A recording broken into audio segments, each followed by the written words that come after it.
Okay, welcome back. So the first video was pretty much a disaster, but that's totally fine because we're moving on. I knew it was like not the best when I did it, but I was like, whatever, let me just get this started because if I don't, then I'm never going to. All right, so we're gonna try out this location and lighting setup and see what happens. Fingers crossed. So why is my channel called Relentless? Let me tell you why. I have been called Relentless by a lot of people. I also think of myself as relentless because as soon as somebody says that they don't think I can do it or it can't be done or they have any sort of doubt in me, I'm like, that's it. I'm coming in full powered now. I'm gonna get it done. Nobody can tell me no. I'm doing it. So yeah, I would say Relentless fits me. So for today's episode, I want to tell you a little bit more about me and what the heck is going on now. So you saw in my last video, in my first video, that I wrote, directed, and produced some movies and shorts and all of that. Let me tell you a little bit more about me. I have produced, directed, written, edited, camera assistant, casting, PA, which is a production assistant for those of you who don't know. I've done behind the scenes editing, almost every job that you can get on a set, like basic level. I've done it. Most of them I would do again because I really like doing it. I have experience in it and I know I could do it well because I'm never gonna half-ass anything.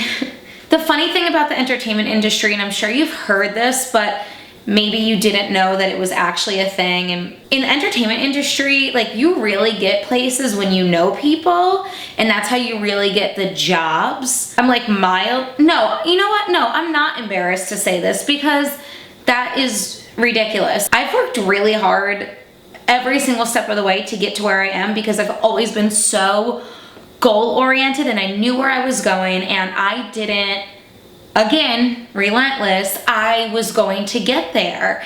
And so actually now I'm just gonna talk this out loud because I shouldn't say that. Let me just tell you this. Every single job I've ever gotten, I have not had to have a resume for.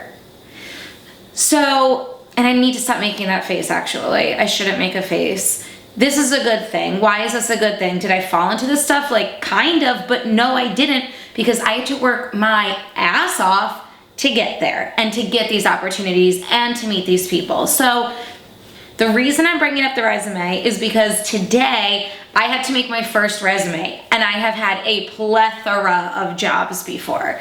Let me give you a quick rundown. I started working when I was 15. I've never had less than 2 jobs since then. It's a lot working 1,000,000 hours a week at multiple different places. It's kind of chaotic, but I also like it that way. So anyway, back to resume talk. So I'm making my resume. I first did it how the internet says. It's like make a CV if you're going and if you need to do stuff for this. So I try making a CV, which is the word, it's like a French word. Anyway, I make that, it comes out to be 3 pages long, and that's with me only putting on my past and current 5 jobs. Okay, I have worked way more than 5 jobs. I think when I counted, it was 17 or 18, but obviously I'm not gonna put on other stuff from when I was in my teens, but still. So I only put up 5, which is entertainment-wise, I've done way more than that, but I just put up the 5 most recent. Okay, great. So I do that. And then I put in my education, so my college, and then I also have a music theory certificate from Berkeley, so I put that in. I have my volunteer experience there, which is kind of a lot, but I only put 2 things up, the ones that I had spent the most time in.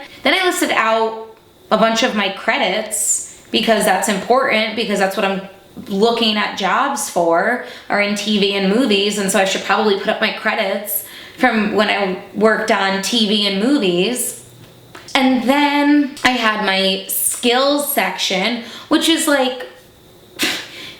ranges from my editing skills and what I can edit in, what programs I've used. Everybody wants to make sure that you know social media. So all the social media channels that I know how to use and market on, and what languages I know, and so I do all this. It comes out to 3 pages. Okay, apparently for a CV, that's fine. Well, this is based on the internet but I checked like a bunch of different sites. It says CV, you know, like some people, like for doctors, it goes up to 12 and 16 pages. I'm like, okay, well, I don't have that, and obviously I'm not a doctor and I never could be, but I have 3 pages of very significant information that an employer in the entertainment industry, like it would be very good for them to know about, so they can see where I've been hired, what skills I've done, and whatever. Okay, what a resume is for, right? Okay, so now I'm feeling good about this CV. All these different places that I've been applying to says that they take a CV. I'm submitting that, like, okay, I've applied to literally over 100 jobs at this point. This is not an exaggeration. I could find an exact number, but honestly, I should spend that time applying to more jobs and doing other work so I have money to live. So I haven't heard anything back. So I'm talking to a couple of my friends. I'm like, can you guys look at my resume? What am I doing wrong? I'm sorry, can you look at my CV? So I send it, and immediately they're like, it needs to be 1 page. And I was like, no, it's a CV, like it should go out for this. And they were like, no. Make it a page, like you really need to condense. So I just spent another literally like hour and a half redoing the entire thing and like cutting out so much stuff and only putting in like very important things. I got it down to 1 page. It's still a 12-point font. I took my address out so they don't know that I'm living not in Los Angeles yet, because I think, and if you're watching this and you know anything about this, like please let me know in the comments, but I think that if I have a non-Los Angeles area address in there, that it seems like, oh, I just want to get out to Hollywood, and they're like, okay, whatever, we're not going to pay for all these moving costs and all of that, which obviously I know I'm not even asking for it, but I think that they would rather take somebody that was already local than having to deal with like a move and all of that. So I just took out the address completely, like let's just do away with that. So now I have this new 1-pager. I've just applied to like 10 more jobs with that before making this video, and I'm going to keep doing that. Okay, but isn't it weird, because they meaning employers, they want this resume, they want this 1 page, but they want you to have all of this experience, and you're trying to put, if you have all of the experience, you're trying to put that on 1 page, and sometimes it doesn't fit on a page. I cannot be the only one that feels this, okay? Anyway, I did it. And in the skills section, or, you know, relevant experience, or, well, for skills, I have a lot. Not as many skills as Napoleon Dynamite, or that Napoleon Dynamite wants to have, but I have skills, and I don't know if they would be considered, because I'm applying for a lot of different positions. Like, it's all within the entertainment field, but it's a lot of different positions. And so maybe the fact that I can have a conversation in ASL, like I should put in that I'm conversational in ASL. That could probably come in handy. And then I'm a certified dance teacher, so I should probably put that in. And my music theory certificate, I did a year intensive for that. Like, I should put that in. But then it's like, well, these aren't directly related, and they're taking up space on the resume, so like, do you put them in or not? Spoiler alert, I put all of those in. I hate applying to jobs. I am very lucky that I haven't had to do this my entire career, but it is brutal. It's like really brutal.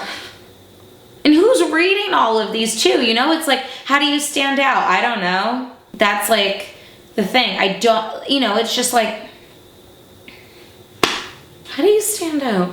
I'm just wanting and hoping, and I think it should work this way, that my experience and my knowledge and, you know, everything that I've done up to this point is employable. I literally had somebody I worked with. So I was on a shoot, I was a camera assistant. The director literally said to me, I swear to you verbatim, oh my gosh, Britt, you are so employable. And I was like, thank you, I know.